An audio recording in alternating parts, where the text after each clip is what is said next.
La situation politique est confuse au Sénégal à moins d'un an de l'élection présidentielle. Le président Macky Sall laisse toujours planer le doute sur ses intentions de briguer un troisième mandat, ce qui électrise une bonne partie de la population.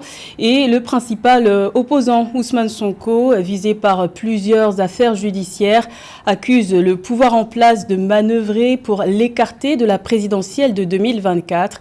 Le point dans ce sujet de la rédaction.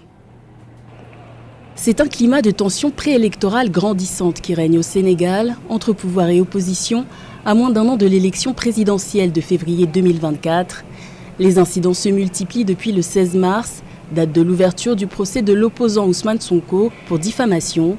Le Sénégal, réputé comme l'un des pays les plus stables du continent africain, a jusqu'ici été épargné par les troubles qui secouent la sous-région ouest-africaine. Le président de la République est revenu sur l'impératif de préserver les acquis démocratiques et l'ordre public en rappelant que le Sénégal demeure un état de droit de référence et une démocratie exemplaire. Le président de la République a demandé au gouvernement de prendre toutes les mesures idoines pour assurer la sécurisation absolue des biens et des personnes au regard de certains troubles à l'ordre public observés ces derniers jours dans les localités du pays. Le flou entretenu autour d'un éventuel troisième mandat du président Macky Sall, au pouvoir depuis 2012, tient le pays en haleine. De plus en plus de voix d'intellectuels et d'opposants s'élèvent pour dénoncer une instrumentalisation de la justice par le pouvoir en place. Visé par plusieurs affaires judiciaires, le leader du PASTEF, Ousmane Sonko, pourrait être déclaré inéligible à la présidentielle de 2024. Une machination du pouvoir en place, selon lui, au moyen des institutions étatiques. Vous êtes très courageux avec vos fusils. Vous tirez, ça, ce n'est pas du courage. On ne vous a pas formé pour ça. Vous n'êtes pas formé pour tirer sur un véhicule civil. C'est ça la police de Macky Sall, c'est du banditisme d'État. On peut vous considérer comme des nervis, mais pas comme des policiers. Parce qu'un policier ne tire pas sur des civils, vous ne pouvez même pas évaluer le risque. Mais là où je suis, qu'est-ce que je peux vous faire? Macky Sall ne doit pas vous faire ça, n'acceptez pas ce qu'il vous demande de faire. Si vous tirez et quelqu'un meurt, vous allez dire quoi? Les troubles qui secouent le pays sont désormais qualifiés de meurtriers. Le 20 mars dernier, les heurts entre partisans de l'opposant Ousmane Sonko et les forces de l'ordre ont fait un mort en Casamance, dans le sud du Sénégal. Et pour aborder la situation qui prévaut au Sénégal, nous recevons sur ce plateau Abdou Mbow, actuel porte-parole adjoint du parti au pouvoir, l'Alliance pour la République, APR, député du département de Thiès, élu sous Benno Bokk Yakaar, président de la commission des lois du travail, de la décentralisation et des droits humains et membre de l'APF, Assemblée parlementaire de la francophonie. Bienvenue. Merci beaucoup. Très heureux de venir sur ce plateau échanger avec vous sur la situation du Sénégal, comme vous l'avez décrit tout à l'heure. Alors, on l'a vu dans ce sujet, le président Macky Sall est sorti de sa réserve ce 22 mars en demandant au gouvernement de prendre des mesures pour préserver l'ordre public. Après les troubles liés au procès de l'opposant Ousmane Sonko, est-ce que la mort d'un manifestant a été le déclic pour que le président prenne la parole à travers d'un communiqué officiel ? Merci beaucoup. D'abord, le président n'a pas pris la parole lors d'un communiqué officiel. C'est lors du communiqué du Conseil des ministres qui se tient tous les mercredis que dans sa communication, que le président de la République, son Excellence Macky Sall, a demandé au gouvernement de prendre toutes les dispositions pour que l'ordre puisse continuer à être établi dans ce pays, c'est-à-dire le Sénégal.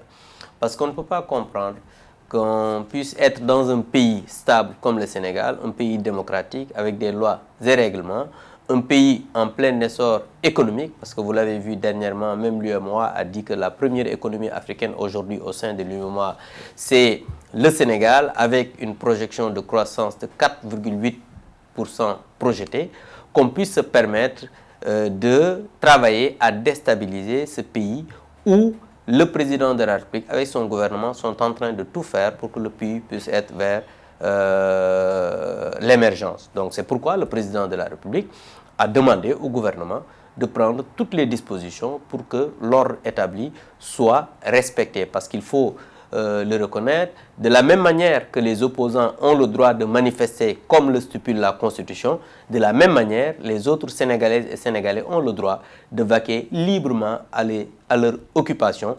Et ça, c'est du ressort de l'État, C'est pourquoi le président, en tant que gardien de la Constitution, en tant que président de la République, a demandé son gouvernement de prendre toutes ces dispositions pour que la démocratie puisse régner dans ce pays, l'ordre puisse continuer à régner dans ce pays et que toutes les Sénégalaises et les Sénégalais puissent vaquer librement à leurs occupations sans trouble à l'ordre public.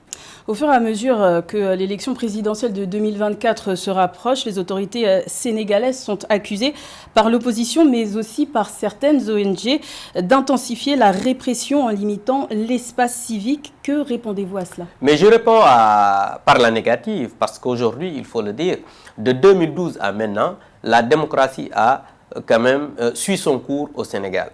Il faudrait prendre les statistiques au niveau du ministère de l'Intérieur pour voir que les marches qui sont interdites entre 2012 et maintenant, c'est pratiquement 1 ou 2% des marches interdites au niveau du ministère de l'Intérieur. Et ça, ce n'est pas, par exemple, les statistiques avant 2012. Donc, pour dire que les Sénégalaises et les Sénégalais sont en train de manifester, sont en train de faire quand même ce que la démocratie leur donne comme droit.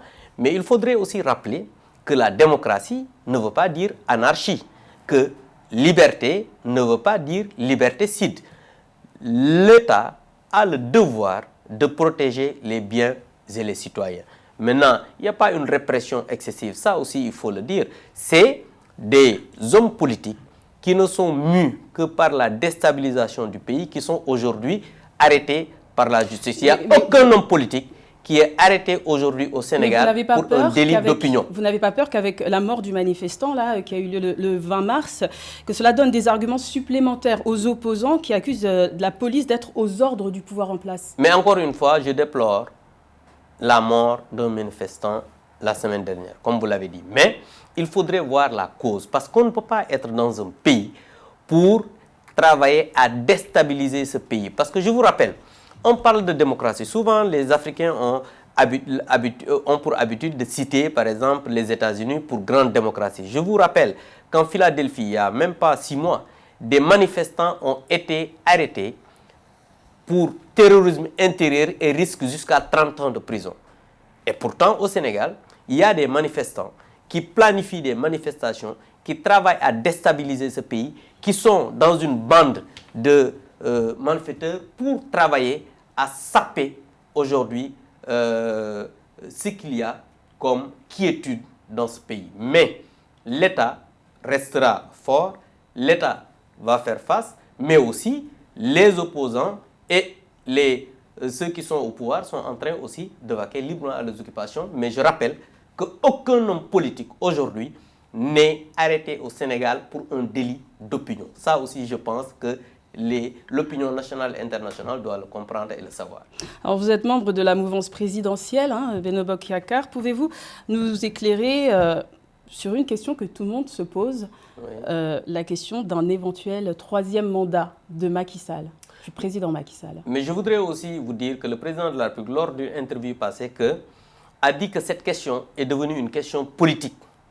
Pourquoi? Parce que sur le plan juridique, c'est réglé. Parce que je rappelle qu'en 2016, le président de la République avait proposé une révision constitutionnelle. Et lui-même avait écrit dans sa requête au Conseil constitutionnel qu'il voudrait non seulement que son mandat, c'est-à-dire de septennat à l'époque, soit comptabilisé, et ensuite que son mandat puisse être réduit de 7 à 5 ans. Le Conseil constitutionnel a dit que non seulement on ne peut pas réduire le mandat, parce que le mandat présidentiel est intangible, ce qu'il a écrit noir sur blanc, mais aussi que ça ne pouvait pas être décompté, parce que c'est à partir de 2016 qu'on a dit avec l'article 27 que nul ne peut faire plus de 2 mandats consécutifs, c'est-à-dire un quinquennat. Donc ce n'est plus une question juridique, et le président de la République l'a dit clairement que le moment venu, il va se prononcer sur la question et que ses partisans aujourd'hui... Pourquoi ne pas l'avoir fait? Il a été interrogé plusieurs fois à ce sujet. Pourquoi ne pas dire les choses clairement? Parce que c'est une question aujourd'hui qui galvanise la population. Mais je vous dis, c'est très clair. Ce n'est plus une question juridique. Le président de la République a le droit de se présenter pour un 2e quinquennat. Ça, c'est très clair. Maintenant, pour se présenter, il faut que lui, il prenne la décision de se présenter, parce que l'élection présidentielle, c'est la rencontre d'un homme et son peuple. Maintenant, le moment venu, il se prononcera sur la question. Mais aujourd'hui, ce qui nous intéresse, c'est que nous, au niveau de Benno Bokk Yakaar, on est en train de travailler pour qu'en 2024, puisqu'on puisse remporter des élections présidentielles, parce que je rappelle que le Sénégal est une démocratie. Depuis 1960, il n'y a jamais eu de manipulation d'élections. Et je rappelle que tout le temps, les opposants ont dit que voilà, le fichier n'est pas fiable. Et avec l'appui même de l'Union européenne, sur la demande de l'opposition, le fichier électoral a été audité et que l'Union européenne avait dit que le fichier était très bien et qu'on ne peut aller aux élections avec cela. Vous êtes personnellement pour un troisième mandat du président Macky Sall? Mais vous savez, comme je vous l'ai dit, on n'en est pas encore là. En tout cas, nous, au niveau de ses partisans, nous tous, nous disons que nous voulons que le président se présente. Et il a dit que mes partisans sont finis de m'investir comme candidat. Et le moment venu, nous travaillerons à ce que le candidat de Benno Bokk Yakaar, que ce soit le président ou autre, puisse gagner les élections, parce que nous sommes quand même dans cet objectif. Merci Monsieur Abdou Mbow d'avoir répondu à notre invitation. Je rappelle que vous êtes l'actuel porte-parole adjoint du parti au pouvoir, l'Alliance pour la République. Mais c'était un plaisir de venir échanger avec vous sur la situation du pays. Mais je rappelle seulement que le Sénégal est une démocratie, le Sénégal restera une démocratie et le président Macky Sall ne va pas faire quelque chose qui va faire reculer la démocratie au Sénégal. Et il l'a dit aujourd'hui, il l'a redit et il continue à le dire. Merci, Monsieur Mbow. Merci beaucoup.